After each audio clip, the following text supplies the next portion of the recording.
सुरक्षा इंतजाम के साथ खुर्जा पहुंचे केरल के राज्यपाल आरिफ मोहम्मद खान। स्थानीय पुलिस प्रशासन रहा चाक चौबंद। खुर्जा में केरल के राज्यपाल महामहिम आरिफ मोहम्मद खान ने महेश चौधरी द्वारा आयोजित कार्यक्रम का शुभारंभ दीप प्रज्वलित कर किया। कार्यक्रम का संचालन प्रेम प्रकाश अरोड़ा ने किया, जिसमें महेश चौधरी ने राज्यपाल महोदय का स्वागत बुके देकर किया तथा अन्य खुर्जा निवासियों ने व उद्यमियों ने राज्यपाल महोदय का आभार व्यक्त करते हुए उनका माल्यार्पण कर सम्मान किया। पूर्व अध्यक्ष राजीव बंसल तथा भारत विकास परिषद कन्या विद्यालय के अध्यक्ष राहुल लाठी तथा ऋचा चौधरी समेत अन्य वक्ताओं ने अपने विचारों में खुर्जा की पृष्ठभूमि से अवगत कराया और राज्यपाल महोदय का कार्यक्रम में सम्मिलित होने पर आभार प्रकट किया। कार्यक्रम में आरिफ मोहम्मद खान ने उपस्थित सभी का आभार प्रकट करते हुए कहा कि भारत की संस्कृति और सभ्यता की पहली किताब ऋग्वेद है, जिसमें बताया गया है कि हमारी सभ्यता और संस्कृति का कैसे पालन किया जाए। साथ ही उन्होंने कहा कि इंसानियत का धर्म सबसे बड़ा धर्म है। इंसान को एक दूसरे के लिए कांटे नहीं बोने चाहिए और वह दूसरे की परेशानी का ध्यान रखकर यदि काम करेंगे तो उन्हें कभी भी कोई समस्या नहीं आएगी। राज्यपाल महोदय के आज खुर्जा में पंचवटी, शांति हॉस्पिटल, विधायक आवास, एनएच प्लाजा तथा खुर्जा देहात क्षेत्र के गांव देवराला व शिकारपुर समेत जिले में पूरे दिन कई स्वागत कार्यक्रम किए गए। लोग आरिफ मोहम्मद खान के व्यक्तित्व के मुरीद हो गए। खुर्जा के पूर्व विधायक ठाकुर गोपाल सिंह ने बताया कि हमारी बहुत पुरानी दोस्ती है और राज्यपाल महोदय का व्यक्तित्व और विचार ऐसे हैं कि यदि भारत में ऐसे लोग हो जाएं तो भारत को सोने की चिड़िया बनने में देर नहीं लगेगी। उनके विचारों को सुनकर लोगों में उनके प्रति प्रेम और भावना उमड़ रही थी। वो जिस स्थान पर भी गए लोग उनके मुरीद हो गए। पूरे दिन के व्यस्त कार्यक्रमों के बाद राज्यपाल महोदय दिल्ली के लिए अपने पूरे अमले के साथ रवाना हो गए। अगर आज भी आप जब कहते हो कि हम भारत दुनिया में ताकतवर देश बन के हम बढ़ना चाहते हैं 2047 तक, तो हमारी मुख्य जो महत्वाकांक्षा है वो क्या है? हमारी महत्वाकांक्षा ये नहीं है कि हम बड़ी भारी सैन्य शक्ति बन जाए। हमारी महत्वाकांक्षा है विश्व गुरु बन जाए, नॉलेज डेस्टिनेशन बन जाए। हमारे यहाँ कहा गया, आज नहीं कहा गया, हजारों साल पहले कहा है, एतद् देशा परशु तस्या सकाशाद अग्र जन्म स्वम सम चरित्रम शिक्षेरण पृथ्वीम सर्वमा। हमारे मनीषियों ने कल्पना करी कि भारत विज्ञान और विज्ञान का ऐसा केंद्र होगा जहाँ दुनिया से लोग चल के आएंगे और अपनी संस्कृतियों के बारे में भी आके भारत में शिक्षा कराएंगे। तो कोई इससे असहमति हो ही नहीं सकती।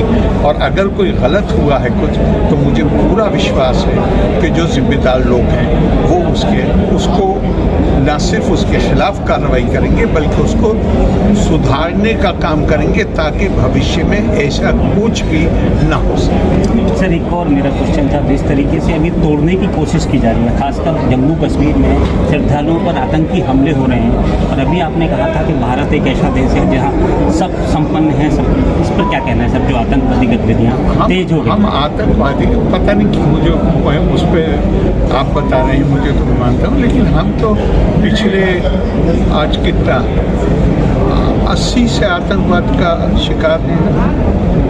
तो उसका जो 80 से आतंकवाद का शिकार है भारत, तो उसका तो एक ही तरीका है और वो ये कि हमें इस पोजीशन में होना चाहिए कि जहां हम इन खतरों से बहुत ही प्रभावी ढंग से निपट सकें और निपट रहे हैं। लेकिन फिर भी ये दुर्घटनाएं हैं जो कभी मतलब जो हो जाती हैं, मगर हमारी तैयारी में मुझे लगता है कि तमाम लोगों ने, हमारी सेना ने, हमारे पुलिस के लोगों ने इतनी कुर्बानियाँ दी हैं।